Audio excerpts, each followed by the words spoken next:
Mas Karebet atau sering disebut Joko Tingkir adalah seorang pendiri sekaligus sultan atau raja pertama dari Kesultanan Pajang yang memerintah dari tahun 1568 hingga 1582 dengan gelar Sultan Hadiwijoyo.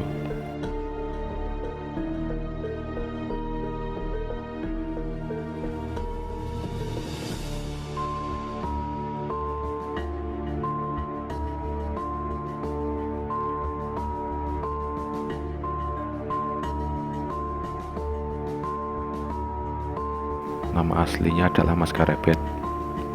Diberi nama Mas Karebet karena ketika dilahirkan, ayahnya Ki Ageng Kenongo atau Ki Ageng Pengging Muda sedang menggelar pertunjukan wayang beber dan dalangnya adalah Ki Ageng Tingkir. Namun karena suara wayang yang kemerebet tertiup angin, membuat bayi itu diberi nama Mas Karebet. Sepulang dari mendalang, Ki Ageng Tingkir jatuh sakit dan meninggal dunia. 10 tahun kemudian, Ki Ageng Pengging dihukum mati karena dituduh memberontak terhadap kerajaan Demak. Sebagai pelaksana hukuman ialah Sunan Kudus. Setelah kematian suaminya, Nyai Ageng Pengging jatuh sakit dan meninggal pula. Sejak saat itu, Mas Karebet diambil sebagai anak angkat Nyai Ageng Tingkir atau janda Ki Ageng Tingkir. Maka sejak saat itu, masa remajanya lebih dikenal dengan nama Joko Tingkir. Mas Karebet gemar bertapa, berlatih bela diri dan kesaktian, sehingga tumbuh menjadi pemuda yang tangguh, tampan, dan dijuluki Joko Tingkir. Guru pertamanya adalah Kebu Kenongo, ayahnya sendiri, dan Muhammad Kabungsuan atau Ki Ageng Sepuh, kakek dari Joko Tingkir sendiri. Ki Ageng Pengging Sepuh ini adalah anak bungsu dari Syekh Jumadil Kubro, tapi jalur spiritualnya menuju ke Syekh Siti Jenar. Selain dari ayah dan kakek, ia juga belajar dengan kakek dari ibu, yaitu Sunan Kalijogo. Ia juga berguru pada Ki Ageng Selo dan dipersaudarakan dengan ketiga cucu Ki Ageng Selo, yaitu Ki Juru Martani, Ki Ageng Pemanahan, dan Ki Panjawi. Di samping tampan dan jagoan, sayangnya pemuda Joko Tingkir alias Mas Karebet ini juga sedikit nakal alias mata keranjang. Joko Tingkir kemudian berguru pada Ki Ageng Banyu Biru atau Ki Kebu Kanigoro. Dalam perguruan ini ada murid lain yaitu Mas Manca, Mas Wila, dan Ki Wuragil. Dalam Babat Tanah Jawi mengisahkan Joko Tingkir ingin mengabdi ke ibu kota Demak. Beberapa kejadian menarik mengikuti Joko Tingkir, baik dalam perjalanan menuju Demak maupun pada saat mengabdi di Demak. Dalam perjalanan ke Kerajaan Demak, zaman dulu sebagai alat transportasi dipergunakan ketek atau rakit bambu melalui sungai.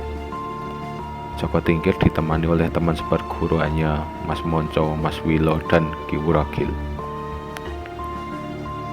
Dikisahkan bahwa dalam perjalanan itu, di Kedung Srengenge atau Kedung, yang artinya bagian sungai yang sangat dalam, Joko Tingkir diserang oleh segerombolan buaya. Karena sakti, Joko Tingkir berhasil mengalahkan buaya-buaya tersebut dan sebagai tebusannya, dalam melanjutkan ke Demak, Joko Tingkir dikawal oleh buaya-buaya di sebelah kiri, kanan, depan, dan belakang, sebanyak masing-masing 40 ekor. Sesampainya di Demak, Joko Tingkir tinggal di rumah pamannya, Kiai Ganda Mustoko, yang menjadi perawat Masjid Demak berpangkat Lurah Ganjur. Joko Tingkir menarik simpati Raja Demak, Sultan Trenggono atas suatu kejadian. Di Istana Demak terdapat sebuah kolam yang cukup besar. Pada suatu hari, ketika Joko Tingkir sedang berdiri di tepian kolam, tiba-tiba pamannya berteriak agar dia segera menyingkir dari tempatnya. Karena Sultan Trenggono segera lewat, situasinya sangat cukup sulit bagi orang biasa untuk menyingkir, karena tidak ada ruang buat menyingkir selain melempati kolam yang cukup lebar tersebut. Joko Tingkir alias Mas Karebet yang terlatih dengan sikap dan mudah segera melempati kolam agar tidak mengganggu jalannya Sultan Trenggono. Sultan Trenggono sangat terkesan melihat kejadian tersebut, sehingga ia diangkat menjadi kepala prajurit Demak berpangkat Lurah Wiratamtama. Suatu ketika, Sultan Trenggono mempunyai seorang putri cantik bernama Putri Cempaka. Bukan Joko Tingkir kalau tidak mengetahui ini dan tidak dapat menaklukkan hati sang putri. Secara diam-diam, Joko Tingkir menjalin hubungan dengan Putri Cempaka. Namun tindakan tidak terpuji tersebut sempat ketahuan, sehingga Joko Tingkir diusir dari kerajaan Demak.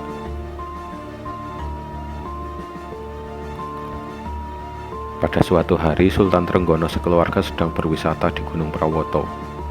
Joko Tingkir melepas seorang kerbau yang dinamakan Kebo Danu. Kebo Danu sudah diberi tanah dan mantra pada telinganya, sehingga kerbau merasa tidak nyaman dan mengamuk.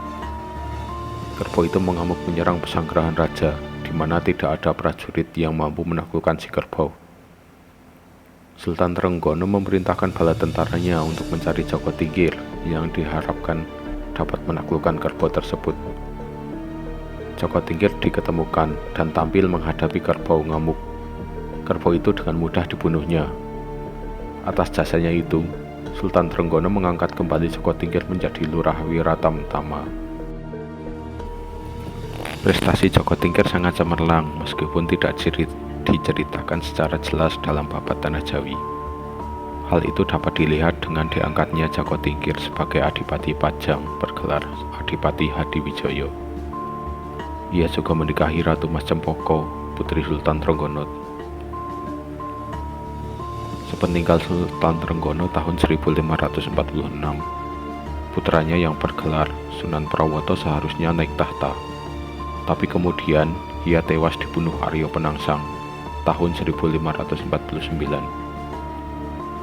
Aryo Penangsang membunuh karena Sunan Prawoto sebelumnya juga membunuh ayah beliau yang bernama Pangeran Sekar Setolepen sewaktu sedang menyelesaikan sholat asar di tepi Bengawan Sore. Pangeran Sekar merupakan kakak kandung Sultan Trenggono sekaligus juga merupakan murid pertama Sunan Kudus. Pembunuhan-pembunuhan ini dilakukan dengan menggunakan keris Kiai Setan Kober.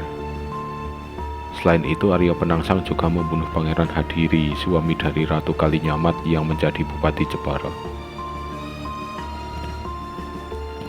Kemudian Aryo Penangsang mengutus utusan untuk membunuh Hadiwijaya di Pajang, tetapi gagal. Justru Hadiwijaya menjamu para pembunuh itu dengan baik, serta memberi mereka hadiah untuk memperlakukan Aryo Penangsang. Sepeninggal suaminya, Ratu Kalinyamat mendesak Hadiwijaya agar menumpas Aryo Penangsang karena hanya ia yang setara kesaktiannya dengan Adipati Jipang tersebut.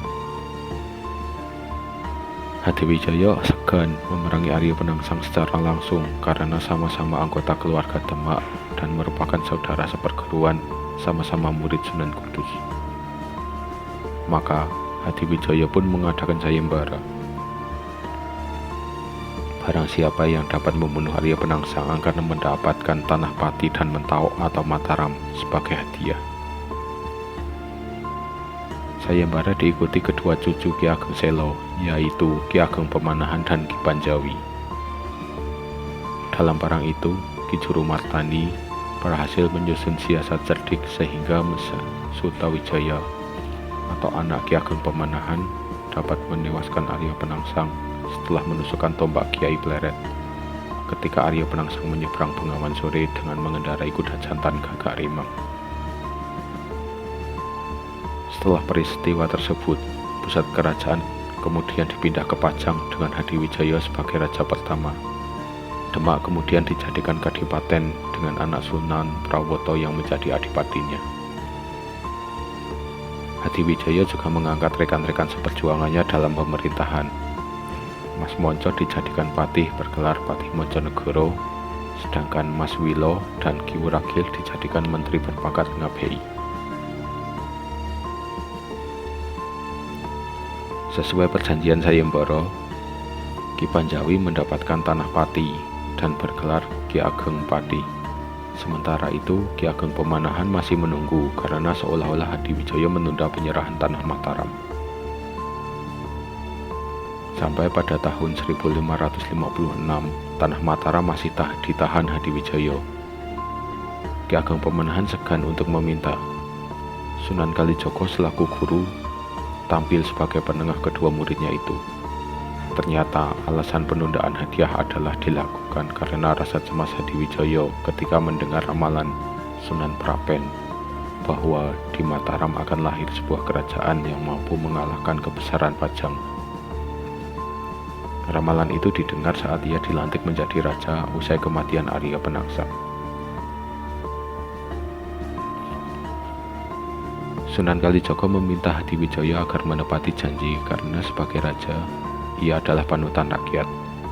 Sebaliknya, Ki Ageng Pemanahan juga diwajibkan bersumpah setia kepada Pajang. Ki Ageng bersedia, maka Hadiwijaya pun rela menyerahkan tanah Mataram pada kakak angkatnya itu. Tanah Mataram adalah bekas kerajaan kuno bernama Kerajaan Mataram yang saat itu sudah tertutup hutan bernama Alas Mentau. Ki Ageng Pemanahan sekeluarga termasuk Ki Juru Martani membuka hutan tersebut menjadi desa Mataram. Meskipun hanya sebuah desa namun bersifat perdikan atau simaswatantra. Ki Ageng Pemanahan yang kemudian bergelar Ki Ageng Mataram hanya diwajibkan menghadap ke Pajang secara rutin sebagai bukti kesetiaan tanpa harus membayar pajak. Saat naik tahta, kekuasaan Hadiwijaya hanya mencakup wilayah Jawa Tengah saja. Karena sepeninggal Sultan Trenggono, banyak daerah bawahan Demak yang melepaskan diri. Negeri-negeri di Jawa Timur yang tergabung dalam persekutuan Adipati Bangwetan saat itu dipimpin oleh Panji Wikirama, Bupati Surabaya. Persekutuan Adipati tersebut sedang menghadapi ancaman invasi dan dari berbagai penjuru yaitu Pajang, Madura, dan Belambangan. Pada tahun 1568, Sunan Prapen penguasa Giri Kedaton menjadi mediator pertemuan antara Hadiwijaya, Raja Pajang. Di atas negeri yang mereka pimpin, sebagai tanda ikatan politik, Panji Wiriyakrama diambil sebagai menantu Hadiwijaya. Selain itu, Hadiwijaya juga berhasil mendudukan Madura setelah penguasa pulau itu yang bernama Raden Pratanu bergelar Penembahan Lemah Dhuwur menjadi menantunya. Dalam pertemuan tahun 1568 itu, Sunan Prapen untuk pertama kalinya berjumpa dengan Ki Ageng Pemanahan dan untuk kedua kalinya meramalkan bahwa Pajang akan ditaklukkan Mataram melalui keturunan Ki Ageng tersebut.